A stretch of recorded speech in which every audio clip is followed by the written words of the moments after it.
Hi everyone, আমি সবিতা। আমার নতুন একটি ভিডিওতে তোমাদের অনেক অনেক ওয়েলকাম। আশা করছি তোমরা সবাই ভালো আছো আর আমিও খুব খুব ভালো আছি। তো আজকে আমি বানাচ্ছি কোনো রকমের বেলার ঝামেলা ছাড়াই ময়দার পরোটা। তো এখানে কি কি লাগবে সেটাই তোমাদের দেখিয়ে দিচ্ছি আমি। তো আমাদের এখানে লাগছে ময়দা, ডিম, পেঁয়াজ কুচি, লঙ্কা কুচি আর মশলার মধ্যে ছিল নুন, হলুদ, চিনি, লঙ্কা গুঁড়ো, জিরে গুঁড়ো আর একটুখানি কালো জিরে।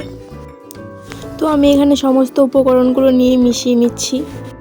তো তোমরা কিন্তু এটা বাড়িতে বানিয়ে দেখতে পারো, খুবই টেস্টি হয়েছিল খেতে। আর এখানে ডিমটা কিন্তু অবশ্যই দেবে, ডিম না দিলে কিন্তু খুব শক্ত হবে জিনিসটা। আর আমার ভিডিও তোমাদের কেমন লাগে সেটা অবশ্যই কমেন্টে আমাকে জানাবে।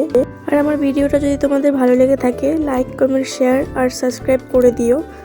আর তোমরা যদি আমার ফেসবুক পেজ থেকে ভিডিওটা দেখো, আমার পেজটাকে ফলো করতে ভুলো না কিন্তু। তো আমি এখানে সব কিছু উপকরণ দিয়ে এখন ভালো করে মিশিয়ে নেব। তো দেখতে পাচ্ছ ঠিক এরকম ব্যাটারটা হবে। এর থেকে আমি বেশি পাতলাও করিনি বা ঘনও করিনি। তো এরপর তাওয়াতে তেল ব্রাশ করে এটা আমি দিয়ে দিচ্ছি। অনেকটা গোলা রুটির মতোও তোমরা বলতে পারো। আর আমার এখানে ব্যাটার দেওয়া হয়ে গেলে আমি ঢেকে দেবো ওপর থেকে, না হলে ওপরের দিকটা কাঁচা থেকে যেতে পারে।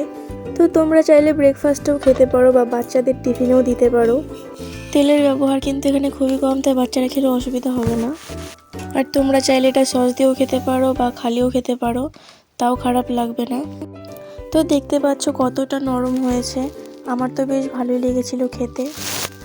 আর তোমরা কিন্তু আমাকে কমেন্টে জানাতে পারো নেক্সট টাইম আমি কি রান্না করব।